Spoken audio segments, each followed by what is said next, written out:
The hallway was silent. A boy lay motionless beside a dented row of lockers, face down. His glasses snapped in half. The video shook in the student's hand. His breathing, quick and shaky, filled the audio. Emily Collins didn't move. The sleeve of her cardigan hung loose where he'd grabbed her. No one moved. A few students peeked from around corners, phones raised. One of them whispered almost in disbelief, "She's not just a teacher." Coach Daniels stepped into view, glanced once at the twisted metal, then at Emily. His voice was low, like he was remembering something he never thought he'd see again. Silent storm. Cut to black. But that wasn't the first time she struck back, and it wouldn't be the last. Emily Collins moved to this town 3 months ago. No one really noticed. She preferred it that way. She taught English at Riverside High, room C205, the one near the back stairwell. Every morning she arrived before sunrise. She brought her own tea in a chipped ceramic mug. Always the same mug. Always the same seat by the window. She wrote her lesson plans by hand. The ink sometimes smudged where her fingers trembled just a little. Her clothes were soft, neutral. Cardigans, long skirts, comfortable shoes. Nothing that drew attention. She kept to herself in the teacher's lounge. Polite, but quiet. Some students said she was the kind of person you forgot until you needed her.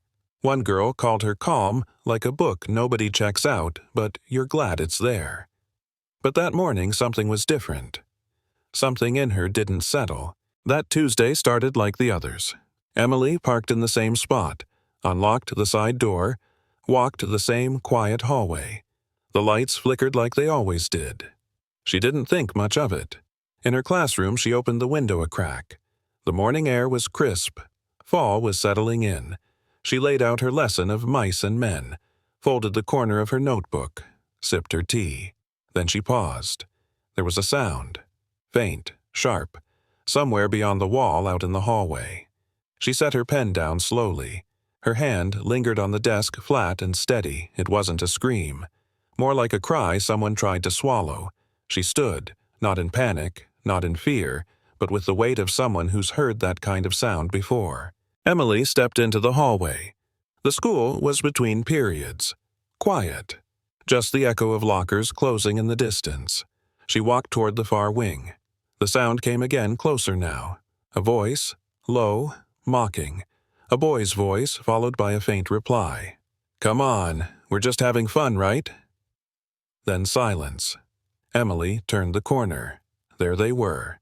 3 boys standing too close. A girl pressed against the lockers. The girl, Lily Brooks. Small, shoulders hunched, eyes on the floor. One boy leaned in tall, built confident. That was Ryan Miller. Quarterback. Senior.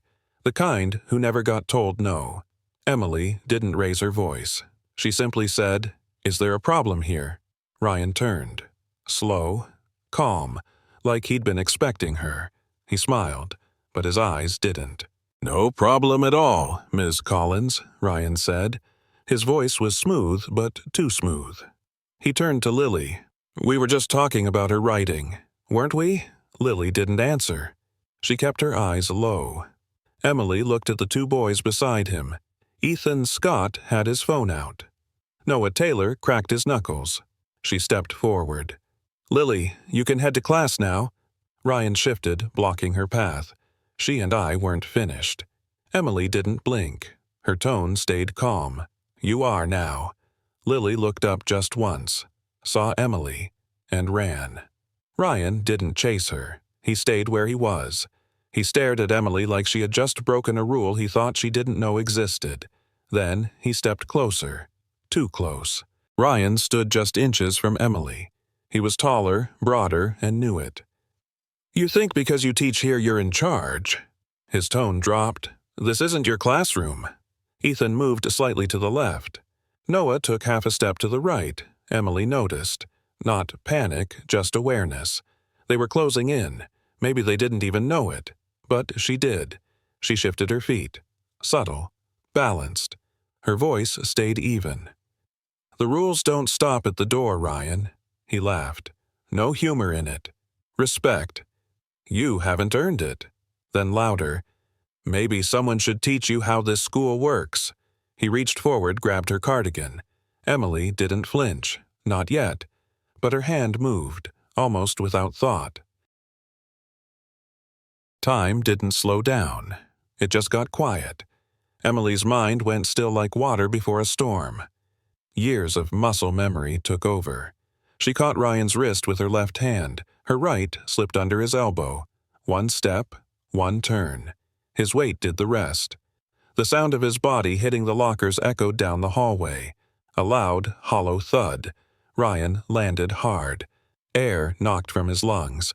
He blinked, confused. Not hurt, just stunned. Ethan froze mid-recording. Noah stepped back. Emily stood in place. Her cardigan wrinkled, hair still tied, like nothing had happened. She looked down at Ryan. Her voice steady. "Are you hurt?" He didn't answer. Coach Daniels appeared, drawn by the noise. He looked at Emily, then the dented locker. He whispered one word, silent storm. No one spoke. The hallway moments ago so tense was now still, like something sacred had been broken, or fixed. Ryan sat up slowly. His breath came in short, uneven bursts. He looked around, lost more than angry. Emily didn't move toward him. She gave him space. Coach Daniels kept his eyes on her, not with judgment, but memory. "I've seen that before," he muttered. He wasn't talking to her, not really. He was talking to himself. Ethan finally lowered his phone. Noah backed away, hands in the air like he wasn't part of it. Emily adjusted her sleeve. Calm, in control. But she knew the silence wouldn't last. Because some things once seen can't be unseen, and someone somewhere had already hit upload. Principal Grant arrived 30 seconds later. His shoes clicked sharp against the tile. He didn't ask what happened. He didn't need to. One look at the dented locker, at Ryan still sitting on the floor, at Emily standing still, hands loose at her sides. "Ms. Collins," he said, "would you step into my office?" She nodded. Calm, no protest. She knew this part was coming. As she walked away, eyes followed her. Some confused, some afraid, a few curious. The bell rang. Students poured into the hallway. Whispers started before the lockers even closed. No one looked at Ryan. They looked at the woman who didn't flinch. The one who didn't shout, didn't run. The one who had done what no adult ever had. She stood up, and now everyone wanted to know why. Principal Grant closed the office door behind her. He didn't sit down right away. Instead, he opened a drawer, pulled out a folder, thick, marked with her name. Not Ms. Collins, her full name. Emily Grace Collins. He laid it on the desk. Didn't open it. Just looked at her. "I knew," he said. "Before I hired you." Emily stayed quiet. "Your references were unusually glowing," he added. "Gaps in your work history. Phone numbers that led nowhere." A beat passed. "I made a few calls." Still, she said nothing. Finally, he tapped the folder once. 15 professional fights, 12 wins. 3 by submission. Then, quieter silent storm. Retired. Vanished. He leaned back in his chair. "And now, here you are, teaching English in a quiet town." He paused. "Until today." Emily didn't deny it. She didn't need to. Her face stayed calm, but her fingers curled slightly just once, then stilled again. "I left that life," she said.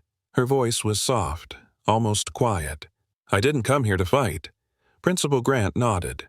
"Not in agreement, just understanding. I believe that." He tapped the folder again. "But now, half the school has seen what you can do, and that video—" He didn't finish the sentence.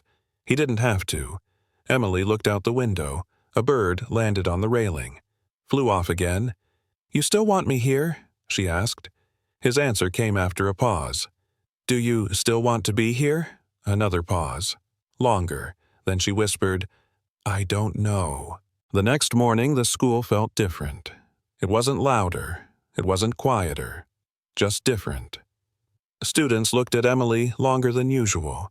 Some whispered. Some avoided eye contact. A few nodded like they knew her now, but they didn't. Not really. Ms. Harris, the art teacher, finally broke the silence. "Just so you know," she said quietly, "what you did took guts. Don't let them forget that." Someone cleared their throat. Another pretended to check their phone. Emily poured herself tea, sat alone, same mug, same corner, only now it wasn't invisible. One teacher finally said it half a joke, half not. "I guess you don't need hall passes anymore." A few laughed, not kindly. Emily didn't answer. Just stirred her tea. The spoon hit the side of the cup over and over, a sound no one used to notice, but now they all did. By lunch, the video had over 50,000 views. It was everywhere. Phones lit up in every hallway. Whispers turned into stares. They replayed the moment, the grip, the toss, the silence that followed. Some students were amazed. "Did you see her form? She didn't even flinch." Others sounded nervous. She could have hurt him. Why would a teacher know how to do that? A few just said what they felt. She protected Lily. No one else ever has. Emily heard it all without hearing it directly. Teenagers don't need to speak loudly to be heard. She walked the hallway like always, books in her hand, eyes forward. But now her name was being typed, searched, shared. She wasn't just a teacher anymore, she was something else, and the whole school knew it. Online, she was a hero. Comments poured in from strangers. Finally, a teacher stands up. She should run a self-defense class. Silent storm, give her a medal. But in real life, the tone was different. No one said those things in person, not to her. Some teachers smiled with tight lips. Some just walked away. In the hallway, students moved aside, not with respect, more like caution. She wasn't feared, but she wasn't familiar anymore either. She had become the teacher from the video, not Miss Collins, not Emily. At home, she sat on her couch, scrolled through the comments, and turned the screen off. Then she folded her hands and sat there, long after the tea went cold. That night her phone buzzed. No name, no number. The first message read, "Stay in your lane." The second, "This isn't a movie, you're just a teacher." Emily sat still. She didn't reply. Didn't delete them either. She looked at her bookshelf. Rows of paperbacks, underlined lines, notes in the margins. Then down at her own hands. Same hands she used to correct essays. Same hands that once held someone in a chokehold. She flexed her fingers, then closed them into quiet fists. Not out of anger, but something harder to name. She had done what no one else would, and still the silence that followed felt heavier than any punch she'd ever taken. Emily hadn't stepped into a ring in 3 years. Her last fight wasn't televised. Small crowd, dim lights. She won by decision, barely. After the bell, she didn't raise her hands. She just stood there, breathing. Back in the locker room, she stared at the mirror. Her face was clean. No cuts, no bruises, but her eyes felt tired. That was the night she packed everything into a single duffel bag and walked away. No press, no goodbye. She told no one, just disappeared. Not because she was ashamed, but because she had nothing left to prove. She never thought teaching would be easy, but at least it was quiet, until now. There was a folded piece of paper on her desk. No name. Just lined notebook paper, slightly crumpled. She opened it. The handwriting was small, careful. You didn't yell, you didn't show off, you just stood there, and for the first time someone stood with me. Thank you. Underneath the words, one name written softly, Lee Brooks. Emily read it twice, then folded it back. She didn't smile, but something in her shoulders eased. Not everyone saw a threat. Some saw safety. She placed the note in her top drawer, next to pens, paper clips, and nothing special, but tonight it was the only thing she wanted to keep. And tomorrow, she would show up again. Ryan didn't show up to school the next day. No call, no note, just an empty seat. By noon, whispers started. He never misses. His mom called, but no one answered. Someone said he got picked up early, but the office has no record. Emily heard the murmurs in the hallway. She didn't speak, but her chest tightened. At lunch, Lily found her. Quiet, like always. But this time, her eyes were sharp. He said something yesterday, Lily whispered. About not going home after what happened. About his stepdad. Emily's hand paused halfway to her cup. What stepdad? She asked. Lily looked down. Doug Miller, big guy, always angry. Emily nodded once, didn't say another word, but something deep inside her started to move. After school, Emily didn't go home. She sat in her car, hands on the wheel, engine off, thinking, then she drove. Not fast, just steady. She didn't call the police. Not yet. Instead, she called Lily. Did Ryan ever say where he goes when he wants to be alone? There was a pause on the other end. Then, there's a warehouse, South Side. His stepdad used to work there. Said it's where he teaches him to be tough. Emily closed her eyes for half a second, then thanked her. She didn't pack anything, didn't change clothes. She just drove, toward a building no teacher should ever have to find, and a boy who never should have had to hide. The warehouse sagged under years of rust and silence. Cold concrete stretched inside. Light broke through cracks in the roof, falling in stripes across the dust. Broken windows. A chain-link fence half fallen. Emily parked a block away, got out quietly. She didn't rush, didn't announce herself. Her shoes crunched gravel with each step. No wind, no birds, just a low voice from inside. She moved closer. The metal siding had a gap just wide enough to see through.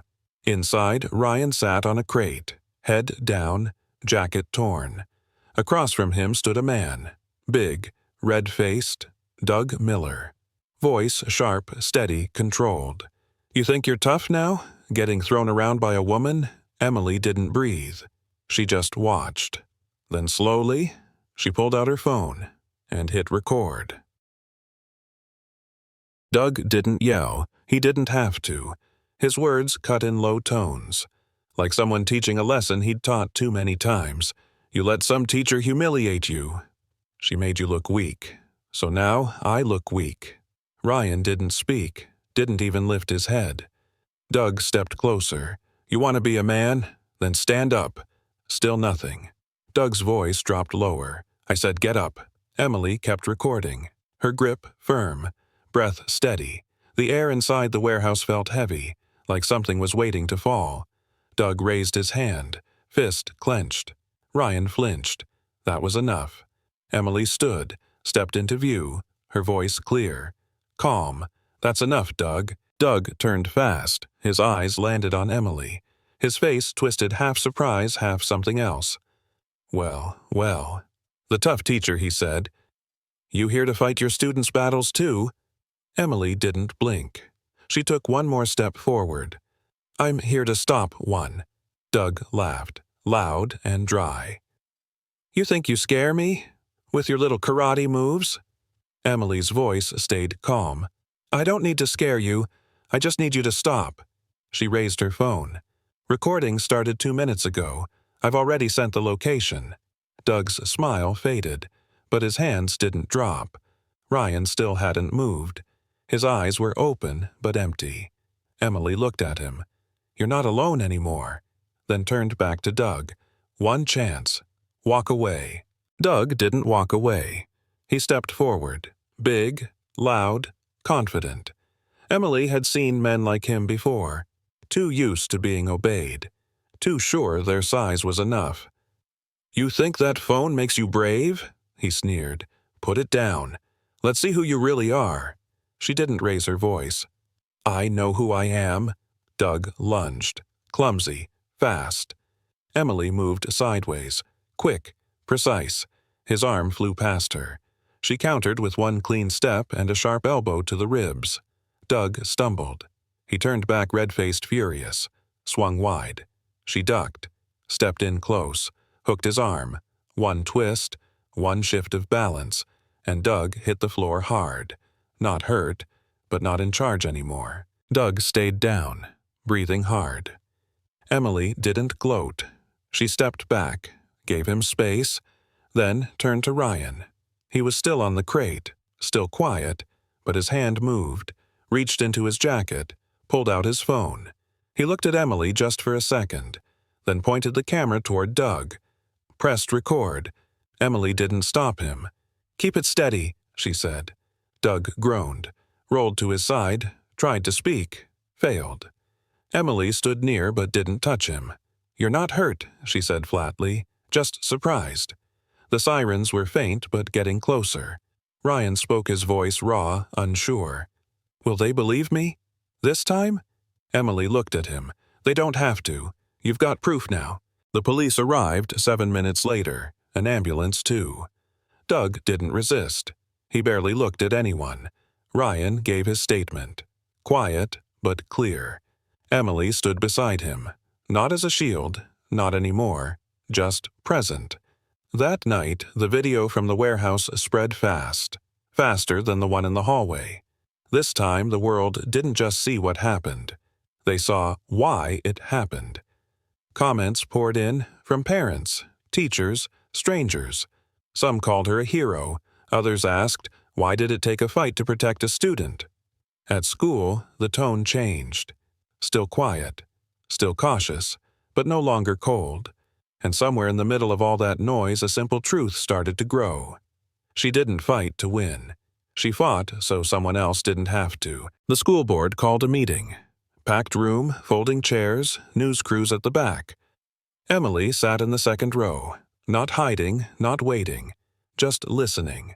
Parents spoke, some angry, some proud. One mother said, "My son talks about feeling safe for the first time." Another asked, "Is this the kind of teacher we want in our schools?" No one had the full answer, not yet. Then Principal Grant stood. He didn't look at notes. She didn't start a fight, he said. She stopped one, and in doing that she may have saved more than just one student. Then he stepped aside and called her name. The mic was waiting. Simple. Black. She walked toward it. Slow, steady. Every eye in the room followed. Emily stood at the microphone. She didn't clear her throat, didn't hold notes, just looked at the room. "I didn't plan to be the center of anything," she began. "I wanted a quiet job, in a quiet place." She paused. But quiet doesn't mean blind. And some things you can't walk past. Another pause. Longer this time. "I'm not here to fight students. I'm here to protect them, even the ones who don't know they need it." She looked toward the back row. Ryan sat there, bruised, watching. Their eyes met, just for a moment. Then she finished, "I'm not going anywhere, not if I can still do some good." And then she stepped down. No music, just quiet respect. He wasn't supposed to be there. Earlier that morning he'd packed a bag ready to leave for good, but something pulled him back, and now from the back row he stood. Near the end of the meeting, Ryan stood up. He wasn't asked, he just rose, walked to the same microphone, adjusted it down. His voice was quiet, but steady. "Everyone saw what happened in the hallway," he said. "And again, in that warehouse." He paused. "But that's not the part that changed me." He looked at Emily, didn't flinch. "She didn't fight because she was angry. She fought because I didn't know how to ask for help." A few heads dropped. A few wiped their eyes. "I was hurting people," he said, "because I was hurt." She stopped me, not with fists, but by staying. Then he stepped back. No applause, just silence that said more than clapping ever could. 6 months later, the school felt different. Hallways were still noisy, still filled with teenage drama, but there was more eye contact now. More students stepping in, not stepping back. Emily kept teaching in room C205. Same mug, same calm voice, but now her class had waiting lists. Lily entered her poetry in a national contest. She won. Her piece was titled "The Day Someone Stood Up." Ethan started a YouTube channel. Real stories from real schools. His first video, "The Teacher Who Didn't Look Away." Ryan joined a martial arts gym.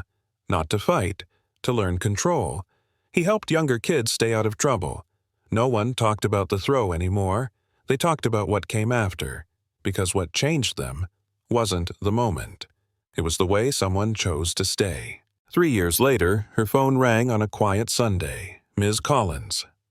The voice was deeper now, but still familiar. It was Ryan.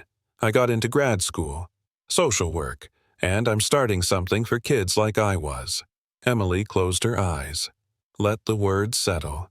You did good, she said softly. You still are. After the call, she sat in her classroom. Same desk, same light through the window. She reached into the drawer, pulled out a folded note. Lily's handwriting. Faint, but still there. Thank you for standing still when no one else did. Emily smiled just enough, because sometimes the strongest thing a person can do is stay. Not to fight, but to make sure someone else won't have to.